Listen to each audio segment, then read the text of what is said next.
LB24 সংবাদ studio থেকে সবাইকে স্বাগত জানাচ্ছি। আমি মাহমুদ হাসান। প্রথমে সংবাদ শিরোনাম। সংসদের আসন বাড়িয়ে ৬০০ করার সুপারিশ। ৭১-এর রাজনীতি ভুল ছিল বলেই ২৪ ঘটেছে, বললেন শারমিন এস মুর্শিদ। বিলাসবহুল সেই অফিসটি কার, জানালেন হান্নান মাসুদ। ইংল্যান্ডের সঙ্গে একীভূত হতে চায় স্কটল্যান্ড ক্রিকেট। ইরানে ইসরায়েলের হামলার বিপজ্জনক তথ্য ফাঁস। আল আকসা মসজিদ ভাঙার পরিকল্পনা, ফিলিস্তিনের সতর্কতা। ইউক্রেনে পুতিনের যুদ্ধবিরতি ঘোষণা। এবারে বিস্তারিত সংবাদ। হুন্ডাম ট্যাপ ট্যাপ সেন্ডে বোনাস দিয়া উলি আরম্ভ করছে। কোনো গোপন চার্জ নাই, এক্সট্রা ফিস নাই, দালালি নাই। টেকাই ওই মুহূর্তে মোবাইল বা ব্যাংকে ট্যাপ ট্যাপ সেন্ডে। Tap tap send, send more, spend less. জাতীয় সংসদের আসন সংখ্যা বাড়িয়ে ৬০০ করার সুপারিশ করেছে নারী বিষয়ক সংস্কার কমিশন। শনিবার বিকেলে প্রধান উপদেষ্টার কাছে প্রতিবেদন জমা দেওয়ার পর এক প্রেস ব্রিফিংয়ে কমিশনের প্রধান শিরিন পারভিন এই কথা বলেন। তিনি বলেন, প্রতিটি সংসদীয় আসনে একটি সাধারণ আসন এবং নারীদের জন্য একটি সংরক্ষিত আসন থাকবে, যেখানে উভয় আসনে সরাসরি ভোটের মাধ্যমে নির্বাচন হবে। সমাজ কল্যাণ ও শিশু বিষয়ক মন্ত্রণালয়ের উপদেষ্টা শারমিন এস মুর্শিদ বলেছেন, ১৯৭১ সালের মুক্তিযুদ্ধের পর আমরা বীর মুক্তিযোদ্ধাদের যথাযথভাবে কাজে লাগাতে পারিনি। গণতন্ত্র, সাম্য ও ন্যায় বিচার বাস্তবে প্রতিষ্ঠিত হয়নি। আমাদের রাজনীতির নিশ্চয়ই ত্রুটি ছিল। সেই রাজনীতি ভুল ছিল বলেই ২৪ ঘটেছে। ডাক্তার জাফরুল্লাহ চৌধুরীর দ্বিতীয় মৃত্যুবার্ষিকী উপলক্ষে নাগরিক স্মরণ সভায় তিনি বলেন, রাজনৈতিক সংস্কৃতির পরিবর্তন ঘটেনি। তরুণদের আদর্শে বিশ্বাসী হয়ে নতুন রাজনৈতিক সংস্কৃতি গড়ে তুলতে হবে। এজন্য ডাক্তার জাফরুল্লাহর পথ অনুসরণ করাই উত্তম।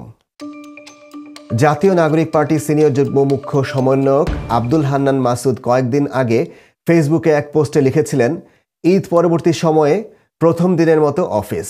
এটাকে কেন্দ্র করে কয়েকদিন ধরেই সামাজিক যোগাযোগ মাধ্যমে আলোচনা সমালোচনা সৃষ্টি হয়েছে। এবার আরেক ফেসবুক স্ট্যাটাসে তিনি জানিয়েছেন ছবির সেই অফিসটি কার। তিনি বলেছেন, যে অফিসে বসে ওই ছবি তোলা হয়েছে সেটা তার অফিস নয়, সেটা জাতীয় নাগরিক পার্টির অস্থায়ী অফিস। শনিবার ১৯ এপ্রিল সকালে নিজের ভেরিফাইড ফেসবুক প্রোফাইলে দেওয়া এক স্ট্যাটাসে এসব তথ্য জানান তিনি। ১২০ বছরেরও বেশি সময় পর ২০২৮ লস অ্যাঞ্জেলস অলিম্পিকে ফিরছে ক্রিকেট। এই আসরে ইংল্যান্ডের সঙ্গে যৌথভাবে একটি ব্রিটিশ দল গঠনের আগ্রহ দেখিয়েছে স্কটল্যান্ড। ক্রিকেট স্কটল্যান্ডের সিইও ট্রুডি লিন্ডব্লেড জানান, ইতিমধ্যে ইংল্যান্ড ক্রিকেট বোর্ডের সঙ্গে আলোচনা শুরু হয়েছে। তবে ব্রিটিশ দল গঠনে ব্রিটিশ অলিম্পিক অ্যাসোসিয়েশনের সম্মতির প্রয়োজন। পুরুষ ও নারী বিভাগে মাত্র ৬টি করে দল অংশ নেবে, তাই র্যাঙ্কিংয়ে পিছিয়ে থাকা দলগুলোর সুযোগ পাওয়া কঠিন। এই কারণেই সম্মিলিত ব্রিটেন দলের এই ভাবনা। He is an illegal immigrant and he doesn't have the right to work here. You'll be receiving a letter from immigration enforcement very soon. Spend £10.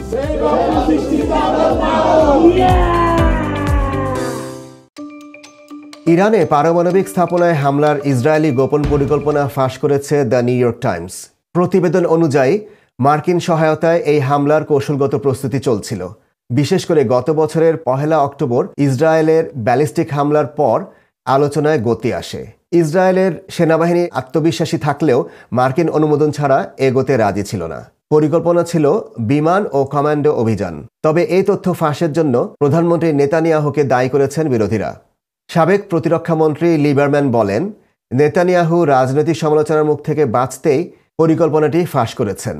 এই তথ্য ফাঁসকে ইসরায়েলের ইতিহাসে অন্যতম গুরুতর ও বিপজ্জনক তথ্য ফাঁস বলে অভিহিত করেছে দেশটির এক সিনিয়র কর্মকর্তা।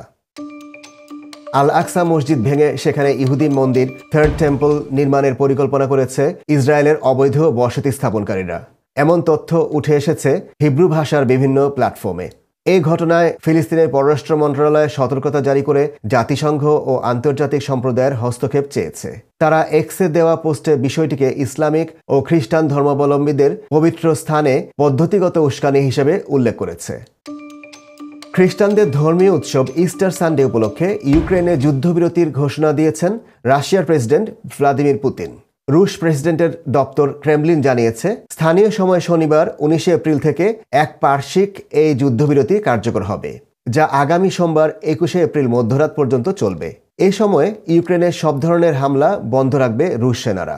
ক্রেমলিন আরও জানিয়েছে, তাদের প্রত্যাশা ইউক্রেন এই যুদ্ধবিরতিতে সম্মত হবে এবং ইস্টারের সময়টায় হামলা থেকে বিরত থাকবে। আজকের সংবাদ এখানেই শেষ হলো। শুভ সন্ধ্যা।